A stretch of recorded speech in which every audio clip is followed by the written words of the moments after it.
શૌર્યની વાત તો ખૂબ થાય છે, હજી પણ એ ગીતો ગવાય છે, દુહાઓ ગવાય છે. ચારણી સાહિત્યના શૃંગાર પ્રત્યે કોઈનું ધ્યાન નથી ગયું. સંસ્કૃત સાહિત્ય એટલે જ શૃંગાર એવું આપણે ત્યાં માની લેવામાં આવ્યું છે, પણ એ એલિટ સાહિત્ય છે, ઉચ્ચ વર્ગનું છે. આ લોકોનું સાહિત્ય છે ચારણી સાહિત્ય. એમાં શૃંગાર રસ કેટલો છે?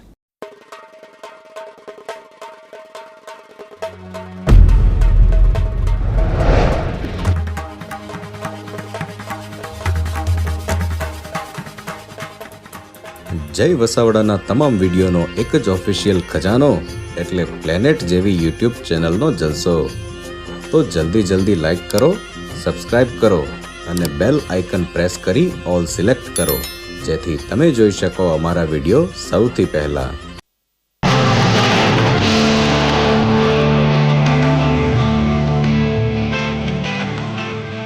નમસ્કાર, સંવાદમાં હું જય વસાવડા આપનું સ્વાગત કરું છું. આતમની એરણ પડે, અનુભવના ઘણ પછડાય, તેદી શબ્દ તણખા ઝરે, રગડગ કડાકા થાય. આવી જ કંઈક વાત, આત્માની વાત, અનુભવની વાત, શબ્દના તણખાની વાત એ લઈને આપણી વચ્ચે આવ્યા છે સૌરાષ્ટ્ર યુનિવર્સિટીના પ્રોફેસર ડોક્ટર અંબાદાન રોહડિયા. રોહડિયા સાહેબ, આપનું સ્વાગત છે સંવાદમાં. નમસ્કાર. આપનું ચારણી સાહિત્યના સંશોધનનું કામ ખૂબ જાણીતું છે, ઠેર ઠેર ગાજતું રહ્યું છે, અને આપે હસ્તપ્રતના સંશોધન અંગે ખૂબ કામગીરી કરી છે. આપ ક્લાસરૂમમાં તો ભણાવો છો, અધ્યાપન કરો છો, પણ એની સાથે સંશોધન પણ ખૂબ રસથી કરો છો. તો પહેલા તો મને એ જાણવાનો રસ થાય કે આપ અધ્યાપક તરીકે કામ કરતા કરતા આ હજારોની સંખ્યામાં ચારણી સાહિત્યની હસ્તપ્રતોનો ભંડાર કેવી રીતે ભેગો કરી શક્યા? જયભાઈ, એમાં બહુ મહત્વની વસ્તુ એ છે કે સૌરાષ્ટ્ર યુનિવર્સિટીની જ્યારે સ્થાપના થઈ 1968, તો એ વખતે આપણા આદ્ય કુલપતિ ડૉક્ટર ડોલરાય માકડ એ ચારણી પરંપરા, કંઠસ્થ પરંપરા, સંત સાહિત્ય એના ઊંડા અભ્યાસી, અને આપણે સૌરાષ્ટ્રની તળ સંસ્કૃતિથી એ પરિચિત હતા. એટલે એમને એમ થયું કે ભાઈ, જો સૌરાષ્ટ્ર યુનિવર્સિટી થતી હોય તો એમાં અન્ય યુનિવર્સિટીઓથી કંઈક જુદું, કંઈક વિશિષ્ટ આપણા આ તળ પ્રદેશ સાથે જે સંકળાયું છે એનું કામ પ્રારંભ કરવો જોઈએ. એટલે એમણે ત્યાં ચારણી સાહિત્યનું હસ્તપ્રત ભંડાર થાય એવો વિચાર એમને સૌથી પહેલો માકડ સાહેબને આવ્યો. અને માકડ સાહેબે એ વખતે આ ફિલ્ડમાં કામ કરનારા લોકો વિશે માહિતી મેળવી. તો એમાં રતુદાનભાઈ રોહડિયા, દુનાના ગામમાં 4 ધોરણ ભણેલા, આપ તો જાણો છો, બિલકુલ જેને હેલન કેલર કહી શકાય એવા બેરામુંગાઈ વ્યક્તિ, પણ એમની પાસે એક સૂઝ હસ્તપ્રત ઉકેલવાની, હસ્તપ્રત મેળવવા માટેની એમની લગન, અને એ ઈસદાસજીના 17મી પેઢીના વારસ થાય, ઈસદાસજી રોહડિયા ઈસરા પરમેશ્વરા. એટલે એમણે એ વખતે આ રતુદાનભાઈ રોહડિયાને સૌરાષ્ટ્ર યુનિવર્સિટીમાં નિમંત્ર્યા, અને એમની સાથે આપણા કવિ દાદુભાઈ પ્રતાપદાન મિશ્રણ. તો એ બંને મિત્રો સૌરાષ્ટ્ર યુનિવર્સિટીમાં જોડાયા, ડેઇલી વિઝિટર્સ તરીકે જોડાયા, અને એ સમય દરમિયાન એમણે લગભગ ગુજરાત, રાજસ્થાન, માળવા, હરિયાણા અને દિલ્હી આ બધા પ્રદેશોમાં શક્ય એટલો પ્રવાસો કર્યા. એ પ્રવાસોનો પ્રારંભ થયો ને એકાદ જ વર્ષમાં દાદુભાઈને એમની પ્રકૃતિને કારણે, એમના અલગારી મિજાજને કારણે એમને અનુકૂળ ન આવ્યું, એમણે એ સર્વિસ છોડી દીધી. પણ રતુદાનભાઈ આ પ્રવૃત્તિમાં લાગ્યા રહ્યા, અને એમણે લગભગ 20,000 જેટલી ચારણી સાહિત્યની હસ્તપ્રતો સૌરાષ્ટ્ર યુનિવર્સિટીમાં એકત્ર કરી આપી. આ હસ્તપ્રતોનો તમે ઊંડાણથી અભ્યાસ કરો તો એમાં છંદશાસ્ત્ર મળે, એમાં અલંકાર શાસ્ત્ર મળે, એમાં ઇતિહાસ મળે, એમાં સંસ્કૃતિની વાત મળે, એમાં ડોક્યુમેન્ટરીની વાત મળે. એટલે ઘણી બધી મહત્વની વિગતો એમાં પ્રાપ્ત થઈ છે, અને યુજીસીની સહાયથી એ હસ્તપ્રત ભંડાર આપણે ત્યાં સુરક્ષિત છે. એ પછી એના સૂચિપત્રો તૈયાર કરવાનું, કારણ કે હસ્તપ્રતો મેળવવી એક કામ હતું, પણ હવે હસ્તપ્રતોમાં જે સામગ્રી છે એ શું છે એનો જો અભ્યાસ થાય તો જ લોકો સુધી તમે એ પહોંચાડી શકો. તો ઈશ્વરભાઈ દવે અને રતુદાનભાઈએ સાથે મળીને કામ કર્યું, અને હસ્તપ્રતોનો સૂચિપત્ર ભાગ 1, ચારણી સાહિત્ય પ્રદીપ સૂચિપત્ર ભાગ 1 એમણે તૈયાર કરી આપ્યો. એ પછી દવે સાહેબ નિવૃત્ત થઈ ગયા, એટલે નવી હસ્તપ્રતો પાછી મળતી રહેતી હતી. તો એ હસ્તપ્રતો જે આવી એમણે બળવંતભાઈ જાની, ડૉક્ટર બળવંત જાની અમારા ડિપાર્ટમેન્ટના હેડ છે, તો એમણે અને રતુદાનભાઈએ પાછો સૂચિપત્ર ભાગ 2 પ્રકાશિત કર્યો. એટલે યુનિવર્સિટીમાં જે હસ્તપ્રતો છે એમાં શેની વિગતો છે એ બધું સૂચિપત્ર ભાગ 1 અને 2માં મળ્યા. બહુ સરસ વાત છે. રોહડિયા સાહેબ, આટલું બધું હસ્તપ્રતનો ભંડાર છે, એના ઉપર સંશોધન થતું રહે છે, આપણા હાથ નીચે ઘણા વિદ્યાર્થીઓ પીએચડી અને એમફિલ કરતા રહે છે. આ બધાની વચ્ચે આપને શું લાગે છે આજે સંશોધનનો અભિગમ જે છે એમાં ચારણી સાહિત્યનું મૂલ્ય કેટલું જળવાય છે, અને ખાસ તો એ કે ચારણી સાહિત્ય અને ઇતિહાસ વચ્ચે કેટલો સંબંધ છે, એટલે એમાં ફિક્શન કેટલું છે અને ફેક્ટ કેટલું છે? વાહ જયભાઈ, બહુ સરસ. મને ગમે અને આપણા સૌ શ્રોતાઓને ગમે, સમાજ સુધી આ વાત પહોંચે બહુ જ જરૂરી છે. કારણ કે આજ દિવસ સુધી બધાને એમ થયું છે કે ભાઈ ચારણી સાહિત્ય એટલે માત્ર રાજ્ય સાથે સંકળાયેલું, અથવા તો મધ્યકાલીન યુગમાં જે સામંતો હતા એટલે સામંતશાહી સાહિત્ય કહીને એની અવગણના કરવામાં આવી. આજે વસ્તુસ્થિતિ એ છે કે માત્ર રાજા મહારાજાનો ઇતિહાસ નહીં, પણ આમ જનતા, નાનામાં નાનો માણસ, કારણ કે ચારણો તો વીરત્વના પૂજારી રહ્યા છે. ચારણી સાહિત્ય એ આર્ટ ફોર આર્ટ નહીં, માત્ર કલા ખાતર કલા નહીં, પણ આર્ટ ફોર લાઈફ, એ જીવન ખાતર કલાનું ઉદાહરણ છે. એટલે એમાં મહિમા થયો છે, સંસ્કૃતિનો મહિમા થયો છે, સદગુણોનો મહિમા થયો છે. તો આવા સદગુણો જેમનામાં વિકસા એમની વાત એમણે કરી હોય, જેણે ક્યાંક બલિદાન આપ્યું, જેણે ક્યાંક શૌર્ય દાખ્યું, જેણે ક્યાંક સંસ્કૃતિ માટે ત્યાગ કર્યો, એવા લોકોની વાત ચારણી સાહિત્યમાં ઇતિહાસ રૂપે સંકળાય. હવે ઇતિહાસની કન્સેપ્ટ એમની પાસે એ હતી કે બિલકુલ ક્રોનોલોજીકલ ઇતિહાસ પ્રમાણે એ તૈયાર કરતા નહોતા, કારણ કે એને તો કંઠસ્થ પરંપરામાં સાચવવાનું હતું, એને કોઈ દસ્તાવેજ એની પાસે હતા નહીં, અને એ વખતે એમની પાસે પ્રકાશનની એવી સુવિધા નહોતી. એટલે જે વસ્તુ સાચવવી છે એ સાચવવી કેવી રીતે, તો કે એને શબ્દબદ્ધ કરીને સાચવી લીધી. એટલે માની લો કે હું એક દુહો તમને કહેતો હોઉં તો એ દુહામાં આખી પરંપરા, માની લો કે મહારાણા પ્રતાપ વિશે દુશાજી આઢાએ એક દુહો લખ્યો કે અકબર ગરબ માંડ હિન્દુ સ હાજર હુઆ, દીઠો કોઈ દીવાણ કે કરતો લટકા કટહડે. હવે આખી વાતને તો અત્યારે પરિસ્થિતિ એ છે કે આ પરંપરાને જાણનારા, એના મર્મને સમજનારો એક આખો વર્ગ રહ્યો નથી આપણી પાસે, અને ધીમે ધીમે પરિસ્થિતિ એ થઈ કે એનાથી આપણે વંચિત થતા ગયા, અને તળપદી શબ્દો પણ હવે શબ્દો ભૂલાતા ગયા. પેલા અકબર ગરબ માંડ, ગરબ એટલે ગર્વ, અકબર તારે અભિમાન કરવાની વાત નથી. કેમ તો કે અકબર ગરબ માંડ હિન્દુ સ હાજર હુઆ. તને એમ લાગે છે કે બધા હિન્દુઓ અહીંયા હાજર થયા છે? ના, એક સિસોદિયો કુલભૂષણ મહારાણા પ્રતાપ નથી આવ્યા. એટલે અકબર ગરબ માંડ હિન્દુ સ હાજર હુઆ, દીઠો કોઈ દીવાણ કરતો લટકા કટહડે. હવે આ દીવાણ છે ને એ જ મહારાણા બિરુદ છે, કારણ કે ત્યાં એ લોકો રાજા કોને માને છે તો કે એકલિંગજીને રાજા માને છે. એટલે ટ્રસ્ટીશીપના સિદ્ધાંતની વાત પણ કાલ માર્ચ સુધી નહીં, પણ એથી આપણે ત્યાં પણ આપણી પરંપરામાં છે, આપણું ધ્યાન ત્યાં ગયું નથી. કારણ કે ભરતજીએ ગાદી ચલાવી ત્યારે ચરણ પાદુકા મૂકી છે, શિવાજીએ તો પોતાનું રાજ્યનો ધ્વજ ભગવો રાખ્યો, એને પણ આ સંદર્ભમાં જ રાખ્યો છે, અને મહારાણા તો એ ગાદીપતિ એકલિંગજીને માને છે. અમે તો એકલિંગજીના દીવાન છીએ, અમે એમના વતી ટ્રસ્ટીશીપની રીતે આ રાજ્ય ચલાવીએ છીએ. એટલે દીઠો કોઈ દીવાણ કરતો લટકા કટહડે. એટલે અકબર, શહેનશાહ અકબર જ્યારે દિલ્હીની કચેરીમાં બેઠા હોય કે ઝરૂખામાં બેઠા હોય ત્યારે ત્યાંથી પસાર થનારો દરેક માણસ એને કુર્નિશ કરે. રાણા ત્યાં ન ગયા, અને રાણાને ન જવા પાછળ જે ટકાવનાર હતા એ ચારણો હતા. બહુ સરસ વાત છે. અને એક બીજી વાત પણ આપણે કરવી છે. આપણે જેમ શૌર્યની વાત કરી એમ ચારણી સાહિત્યનો શૃંગાર રસ પણ એ બાબત કોઈનું ધ્યાન નથી ગયું. એ વાત આપણે એક નાનકડા વિરામ પછી કરીએ. ચોક્કસ. મિત્રો, ચારણી સાહિત્યમાં શૃંગાર, આ વિશે રોહડિયા સાહેબને આપણે પ્રશ્ન પૂછીશું એક વિરામ બાદ.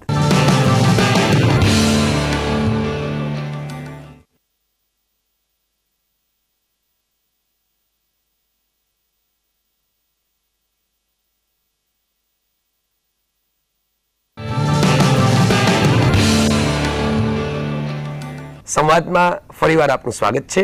આપણે વાત કરી રહ્યા છીએ ડોક્ટર અંબાદાન રોહડિયા સાથે.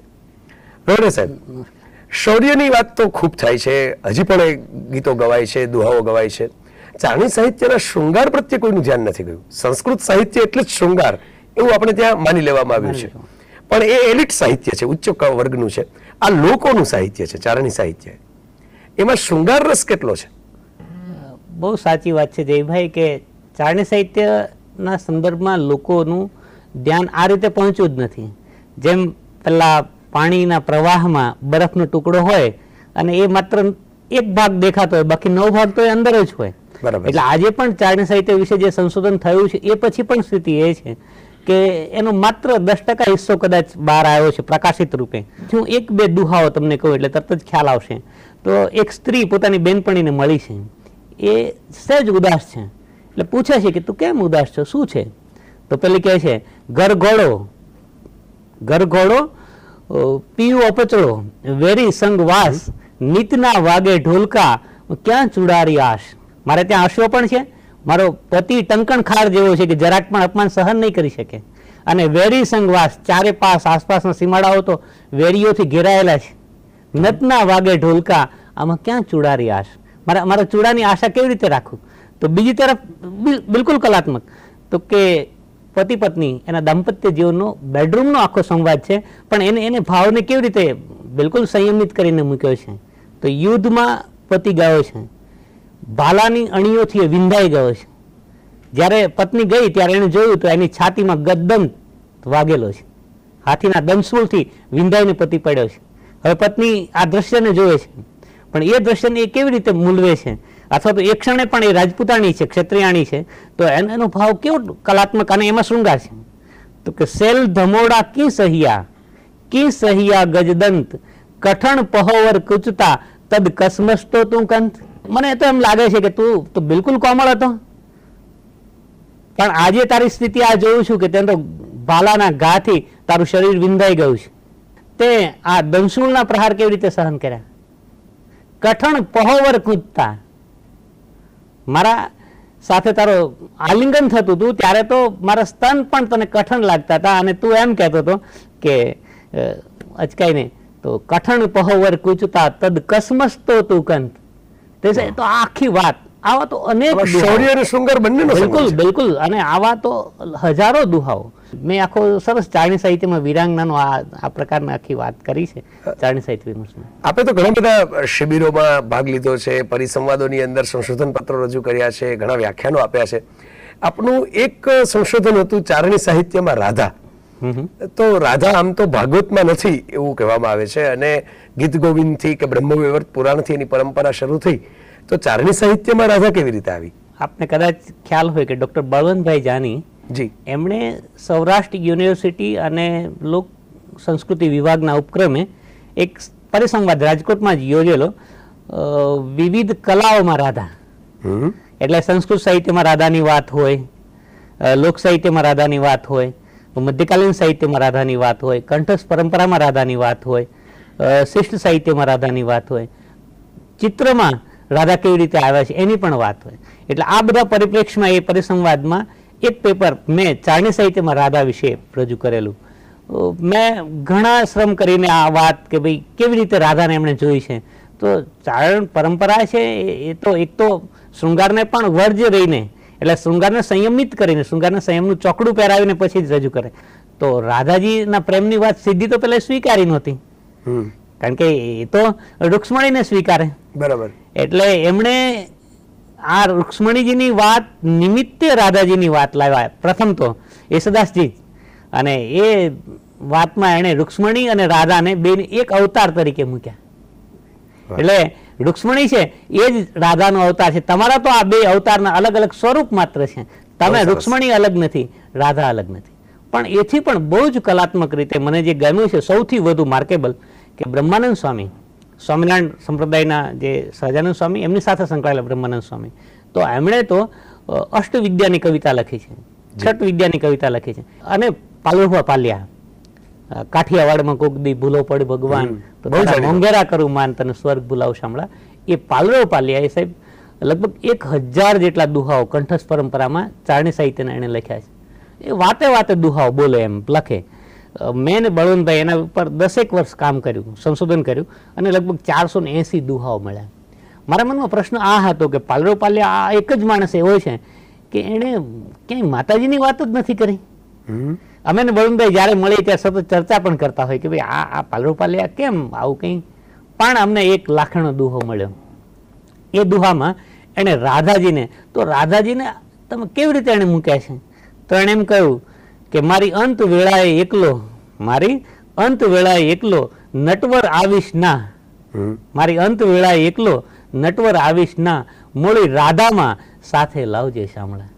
તો આ મોળી રાધામાં ચારણ છે એને માં તરીકે એને જોઈ એણે. અને આ ચારણી સાહિત્યનું સૌથી મહત્વનું ગીત કદાચ કહી શકીએ તો આ ટાઈપનું છે કે એ નારીને માતૃ દર્શનથી જોવે છે. નારીનો મહિમા ચારણી સાહિત્યમાં રહે. સાહેબ, આપનું એક PhD નો શોધ નિબંધ પણ છે હરદાસ મિસણ ઉપર. તો બહુ ટૂંકમાં, કારણ કે આપણે એક વિરામ પણ લેવાનો છે, એટલે ખૂબ ટૂંકમાં હરદાસ મિસણ વિશે થોડી વાત કરશો? હરદાસજી મિસણ વિશે મેં જ્યારે PhD નું સંશોધન આરંભ્યું ત્યારે ઘણા બધા પ્રશ્નો હતા એમના જીવન વિશે, કવન વિશે કોઈ ડિટેલો મળતી નહોતી ને 500 વર્ષ પહેલાંની વ્યક્તિ. પણ પછી અમે વિષય જ્યારે સ્વીકાર્યો ત્યારે એની હસરતો મેળવી. એ માટે મેં ગુજરાત, રાજસ્થાન સુધીના પ્રવાસો કર્યા. છેક થરપાકર, પાકિસ્તાનની બોર્ડર સુધી સાહેબ હું જઈ આવ્યો. અને ત્યાંથી, કારણ કે એનું મૂળ વતન બોગનીઆઈ, ત્યાંથી ખાંટસર, એટલે આજે એ પાકિસ્તાનમાં છે. અને ત્યાંથી એ માણસ અહીંયા સૌરાષ્ટ્રમાં આવેલા મૂળીના પરમારે, રતનસિંહજી પરમારે એમને કરોડ પસાવ આપીને એમનું સન્માન કરેલું. માનસિંહજી કછવાએ એમને 10 લાખ પસાવ આપેલા. પણ આ માણસ એવો કે લાખ પસાવ એને કલંક કવિને આપી દીધા. દાન પાયે દઉ બઢે, કાં હરી કાં હરનાથ, ઈણ બઢ લંબે પાઉં કીએ, ઈણ બઢ લંબે હાથ. જો આખો પૌરાણિક સંદર્ભ પણ આવી ગયો કે દાન પામીને 2 વ્યક્તિઓ વધ્યા, પણ વામન ભગવાને તો 3.5 પગલામાં પૃથ્વી, આકાશ બધું માપી લેવા માટે, એટલે એણે પોતાનું પગને લાંબો કર્યો. પણ આ ચારણ એવો નીકળ્યો કે એણે લાખ પસાવ મેળવ્યા, પણ એ લાખ પસાવ મેળવીને એણે દાનમાં આપી દીધા, એણે પોતાનો હાથ લાંબો કર્યો. એણે જાલંધર પુરાણ, ભૃંગી પુરાણ અને સભા પર્વ નામની 3 બહુ મહત્વની આખ્યાન કૃતિઓ લખી છે. એટલે એને આખ્યાનના જનક કહી શકાય, ચારણી પરંપરાના આખ્યાનના જનક કહી શકાય, એવું એમનું કામકાજ છે. રોહડે સાહેબ, સમય પાસે આપણે લાચાર છીએ એટલે આપણે એક નાનકડો વિરામ લઈ લઈએ. મિત્રો, ચારણ, ગઢવી અને બારોટ આ વચ્ચે શું તફાવત છે એનો જવાબ એક વિરામ પછી.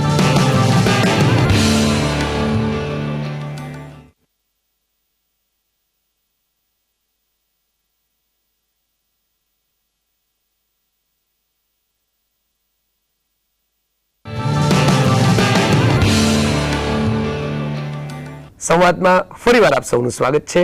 આપણે વાત કરી રહ્યા છીએ ડોક્ટર અંબાદાન રોહડિયા સાથે. રોહડે સાહેબ, સામાન્ય રીતે ભાટ, ચારણ, ગઢવી, બારોટ આ 4 શબ્દો આપણે ત્યાં જુદા જુદા સંદર્ભમાં વપરાતા હોય છે અને લોકો એમ માનતા હોય છે કે આ બધું કંઈક અલગ અલગ છે. એમાં ક્યાંક 2 ભેગા છે, ક્યાંક અલગ છે, તો એ તફાવત શું છે? સાચી વાત એ છે સાહેબ કે બારોટ પરંપરા છે. બારોટ બધી જ્ઞાતિ સાથે સંકળાયેલા છે. એટલે માનો કે બ્રાહ્મણ, લુહાણા, વાણિયા, આહિર, દરેક 18 આલમ હોય તો એની સાથે પેલી બારોટ પરંપરા સંકળાયેલી છે. એટલે એક જ્ઞાતિના બારોટ હોય. બારોટનું મુખ્ય કામ વહીઓ રાખવાનું. એટલે આજે જે આપણે મ્યુનિસિપાલિટીમાં પેલા જન્મ મરણના રેકોર્ડ રાખીએ છીએ, એમ પેલા બારોટો વહીઓ રાખે. અને વિદ્વાનોએ જેણે એનો અભ્યાસ કર્યો છે તો એમ કહે છે કે બારોટોની વહીઓ છે સંસ્કૃતિના વીરડા સાહેબ. અરે વાહ! બહુ જ કલાત્મક રીતે એ લોકોએ સંસ્કૃતિને સાચવી છે. આજે આપણે સર્ટિફિકેટ મેળવીએ છીએ, પણ એક વખત જો બારોટના ચોપડે નામ હોય ને મધ્યકાળે, તો પછી એના કોઈ પ્રમાણપત્રો મેળવવાના નહોતા રહેતા. કારણ કે બારોટને તમે લાખ પસાવ આપો, પણ એ અનોરસ સંતાન હશે તો એવા સંતાનનું નામ વહીમાં નહીં લખે. એટલે બારોટોએ લાલચ છોડીને સંસ્કૃતિ માટે આ બહુ મહત્વનું કામ, રેકોર્ડ કીપિંગનું કામ કર્યું છે. અને એમાં ઘણી બધી વિગતો હોય. આપણે સમયની રીતે એ વાત પહોંચી ન વળી, પણ એમાં કોઈએ યાત્રા કરી હોય તો એ હોય, કોઈ સતી થયા હોય તો એની વાત હોય, કોઈ ત્રાગા કર્યા હોય તો એની. એટલે સંત, સતી, સુરા એ બધાની વાત ડોક્યુમેન્ટરી રીતે બારોટોની વહીમાં સંચવાઈ છે. બીજી વસ્તુ કે ચારણ છે, તો ચારણ અને ગઢવી એ એક કોમ્યુનિટી છે. બારોટ અને ભાટ અલગ કોમ્યુનિટી. તો બારોટનું આ કામ હતું. ચારણ છે એ માત્ર ક્ષત્રિય સમાજ સાથે સંકળાયેલો હતો, પણ એમાં પણ બધા ચારણો કઈ રાજ્યાશ્રિત હતા નહીં. ઘણા બધા ચારણો માલધારીઓ હોય, પોતાનું પશુપાલનનું કામ કરતા હોય અને સાહિત્યની ઉપાસના કરતા. પણ એ એક સ્વતંત્ર કોમ્યુનિટી છે, પેલી બારોટ કોમ્યુનિટીથી બિલકુલ ભિન્ન છે. ચારણોએ અને બારોટોએ તો સત્યની કેવી રીતે ઉપાસના કરી છે, સત્ય માટે એણે કેવા કેવા સાહેબ જોખમો ઉઠાવ્યા છે, એનો પણ ઇતિહાસ અંકિત થવો જોઈએ. કારણ કે આજે લોકો એમ કહે છે કે ભાઈ આ ચારણો, પણ એ મહારાણા પ્રતાપ માટે અકબરને કહી શકે, એ માનસિંહજી કછવાને કહી શકે. ચારણોએ 1857માં એ પૂર્વે, એટલે મોગલ સત્તા હતી ત્યારે પણ, અંગ્રેજો હતા ત્યારે પણ અને રાજવીઓ હતા ત્યારે પણ, તો એ રાજ્યાશ્રિત હોય પણ એની વાણી છે એને કોઈ અટકાવી ન શકે. અને એ એટલી જ ખુમારીથી કહ્યું છે ચારણો આજે જીવંત રહ્યા હોય સમાજમાં તો એની આ સત્યની ઉપાસનાને કારણે રહ્યા છે. સાહેબ, દેવી પુત્ર ગણાય આમ તો ચારણ, અને છતાં સર્વધર્મ સંભાવની ખૂબ સરસ વાતો કંઈક ચારણી સાહિત્યમાં પણ છે. હા, બહુ જ મહત્વની વસ્તુ છે કે ચારણ આ પરંપરા એમનામાં હતી. એટલે એ આ પરંપરાને કારણે આ ખોડિયાર, આ નાગબાઈ, આ કામબાઈ, આ હાંસબાઈ અનેક માતાજીઓ થયા છે. પણ એ માતાજીઓ એટલે એ પેલા પૌરાણિકમાં એના નામ નહીં મળે. એ તો એ પોતે જ એમના માતા પિતા હોય, એમના પરિવાર હોય, એ બધી સ્થિતિમાં એમણે માત્ર પોતાની જીવનશૈલીને કારણે, આદર્શ પાલનને કારણે એને આ લોકોએ આઈનું, માતાજીનું માન આપ્યું, માતાજી તરીકે એને ઓળખ્યા. પણ શેને કારણે? એના વ્યક્તિત્વને કારણે અને સૌને સાથે રાખીને નિર્ભીક રીતે જીવન જીવવાને કારણે. એ સદાશિવના સમયમાં તો મુસ્લિમ આક્રમણો વધી ગયેલા, પણ છતાં એણે પોતાની વાત કરી કે તાહરે હિન્દવાણી તુર્કાણી બબ્બે રાણી કહે કોણ સુહાગણી રાણી. એ પ્રભુ, તારે તો આ હિન્દુ ને મુસલમાન બે એક છે, તું જ ભરતાર ભાવે ભેળવે, તત્ખણ તેડે તત્ખણ છોડે. તું એને પત્ની રૂપે બેની બાજુમાં બેસાડે છે, તું જ ક્યારેક એને ઝઘડાવે છે. અને આ તો કોઈક મંદિરમાં જાય છે, તો કોઈક મસ્જિદમાં જાય છે, એમાં ફેર ક્યાં છે? કોણ? એક અલ્લુજી કવિ હતા, એને કહ્યું કે કોણ હિન્દુ કોણ તુર્ક, કોણ મુલ્લા કોણ કાજી. આ હિન્દુ ને તુર્કના વાડાઓ ખોટા છે, તમે રહેવા દો. એ ભેદભાવથી કશું નહીં થાય. કાગબાપુએ પણ આ જ વાત આખી સહેજ જુદી રીતે મૂકી. ભારત પાકિસ્તાનના ભાગલા થયા ત્યારે એને કહ્યું કે આપણે બધું તો વેચ્યું, એમ તમે તમારી જનતાના ભાગ પાડી દીધા, જીવતી જનતાના ભાગ પાડ્યા, એને ટુકડાઓ કર્યા, અને તમે વેચ્યા રામ અને રહીમ.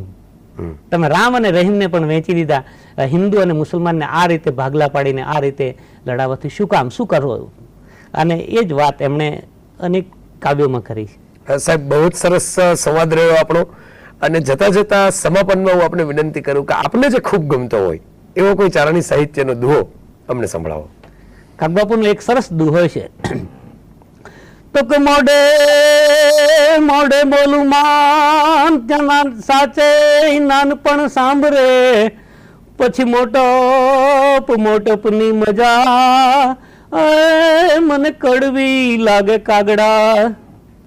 જે ભાઈ આ કાગબાપુએ પોતાના જ માતાજીની સ્મૃતિમાં લખેલા દુહાઓ છે. પણ ઘટના એવી બનેલી કે કાગબાપુના માતાજી બીમાર હતા અને કાગબાપુને કોઈક કામે ગામત્રે જવાનું થયેલું. અચાનક માનું દેહાવસાન થયું. પાછળ માણસ તેડવા મોકલ્યો સાંઢીઓ લઈને, અને કાગબાપુ આવ્યા ત્યારે માને તો સાથે લઈ લીધેલા. પણ માને સાથે સૂતેલા જોઈને કાગબાપુના હૃદયમાં જે સંવેદના કાવ્ય બનીને આવી એ આ દુહાઓ છે. આવા 8 દુહાઓ લખેલા, અને કહે છે કે ત્યાં જે હાજર હતા એ બધાની તો આંખ ભીંજાયેલી, પણ જાણે માએ પણ હોંકારો ભણ્યો કે બેટા આવી ગયો. તો આ પરંપરા, આ દુહામાં શબ્દની કઈ તાકાત છે એનું એક આ સરસ ઉદાહરણ પણ આપણે કહી શકીએ. ખૂબ સરસ સાહેબ, અને આપ સંવાદમાં આવ્યા એના માટે આપનો ખૂબ ખૂબ આભાર. ફરી મળીશું કોઈ નવી વ્યક્તિ સાથે સંવાદમાં. ગુજરાતની અસ્મિતાનો નાદ, દિલથી દિલનો સાદ, રહેશે સદા યાદ અમારો સંવાદ.